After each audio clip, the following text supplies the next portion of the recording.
नमस्कार दोस्तों। आज हम भारतीय संविधान के एक बहुत ही महत्वपूर्ण संवैधानिक पद के बारे में चर्चा करने जा रहे हैं, जिसका नाम है अटॉर्नी जनरल ऑफ इंडिया।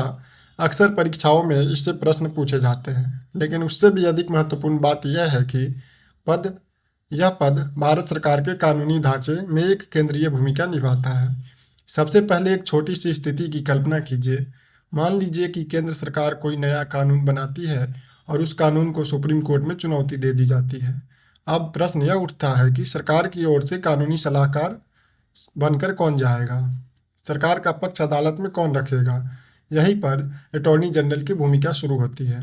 भारतीय संविधान के अनुच्छेद 76 में अटॉर्नी जनरल के पद का प्रावधान किया गया है। इसे भारत का हाईएस्ट लॉ ऑफिसर अर्थात देश का सर्वोच्च विधि अधिकारी कहा जाता है। जिस प्रकार प्रधानमंत्री सरकार का राजनीतिक नेतृत्व करते हैं, उसी प्रकार अटॉर्नी जनरल केंद्र सरकार को कानूनी मामलों में मार्गदर्शन प्रदान करता है। अब बात करते हैं कि इसकी नियुक्ति कौन करता है। तो अटॉर्नी जनरल की नियुक्ति भारत के राष्ट्रपति द्वारा की जाती है, लेकिन राष्ट्रपति किसी भी व्यक्ति को इस पद पर नियुक्त तो नहीं कर सकते ना।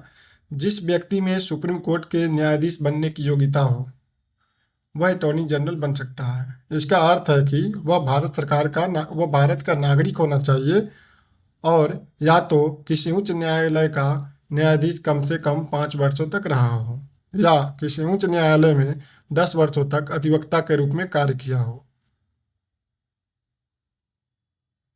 इसके अतिरिक्त राष्ट्रपति की दृष्टि में कोई प्रतिष्ठित विधिवेत्ता भी इस पद के लिए योग्य माना जा सकता है। अब एक महत्वपूर्ण प्रश्न यह है कि अटॉर्नी जनरल कितने समय तक अपने पद पर बना रहता है।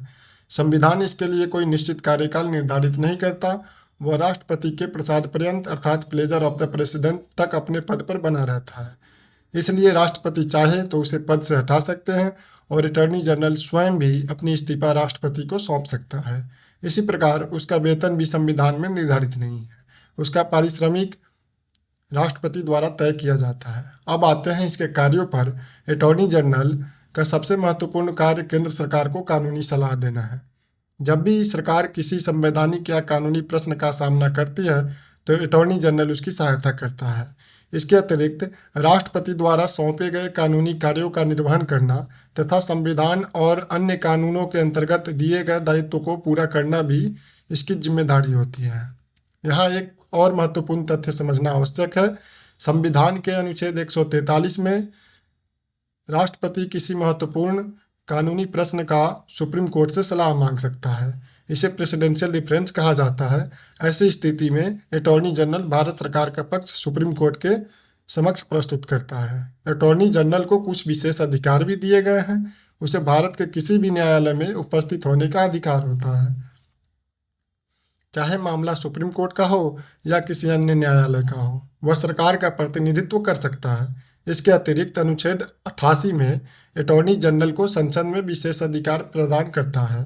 वह लोकसभा और राज्यसभा दोनों की कार्यवाहियों में भाग ले सकता है, अपनी बात रख सकता है और संसदीय समितियों की बैठक में भी शामिल हो सकता है। लेकिन यहाँ एक महत्वपूर्ण बात याद रखनी है, इसे मतदान का अधिकार प्राप्त नहीं है।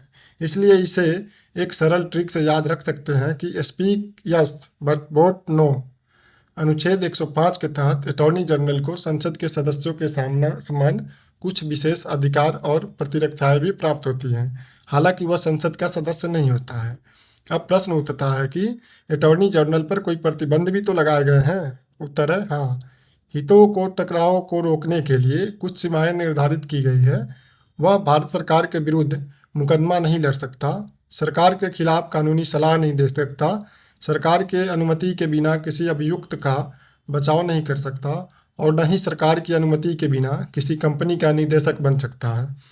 और एक और महत्वपूर्ण तथ्य यह है कि अटॉर्नी जनरल पूर्णकालिक सरकारी कर्मचारी नहीं होता।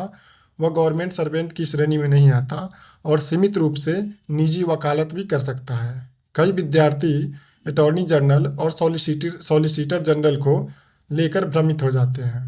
यहाँ तक समझना आवश्यक है कि अटॉर्नी जनरल का पद संविधान द्वारा स्थापित है, जबकि सॉलिसिटर जनरल और एडिशनल सॉलिसिटर जनरल के पद संविधान में उल्लेखित नहीं है। यह केवल अटॉर्नी जनरल की सहायता करते हैं।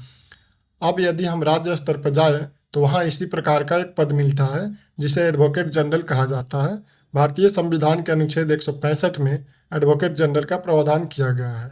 जिस प्रकार अटॉर्नी जनरल केंद्र सरकार का सर्वोच्च विधि अधिकारी है, उसी प्रकार एडवोकेट जनरल राज्य सरकार का सर्वोच्च विधि अधिकारी होता है। एडवोकेट जनरल की नियुक्ति राज्यपाल द्वारा की जाती है। इस पद पर वही व्यक्ति नियुक्त हो सकता है जिसमें उच्च न्यायालय के न्यायाधीश बनने की योग्यता हो। उसका कार्यकाल भी निश्चित नहीं होता और वह राज्यपाल के प्रसाद पर्यंत अपने पद पर बना रहता है। राज्य सरकार को कानूनी सलाह देना, राज्य सरकार का न्यायालयों में प्रतिनिधित्व करना, राज्यपाल द्वारा सौंपे गए कार्यों का निर्वहन करना तथा संविधान और कानून द्वारा दिए गए दायित्व को पूरा करना एडवोकेट जनरल के प्रमुख कार्य हैं।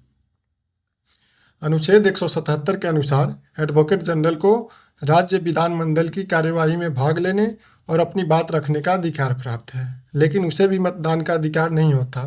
इसी प्रकार अनुच्छेद 194 के अंतर्गत उसे राज्य विधानमंडल के सदस्यों के समान कुछ विशेषाधिकार और प्रतिरक्षाएं प्राप्त होती हैं। इस प्रकार हम कह सकते हैं कि अटॉर्नी जनरल और एडवोकेट जनरल भारतीय शासन व्यवस्था के दो महत्वपूर्ण संवैधानिक पद हैं। एक केंद्र सरकार का प्रमुख कानूनी सलाहकार है, जबकि दूसरा राज्य सरकार का। दोनों ही संविधान और कानून के शासन को बनाए रखने में महत्वपूर्ण भूमिका निभाते हैं। धन्यवाद। जय हिंद, जय भारत।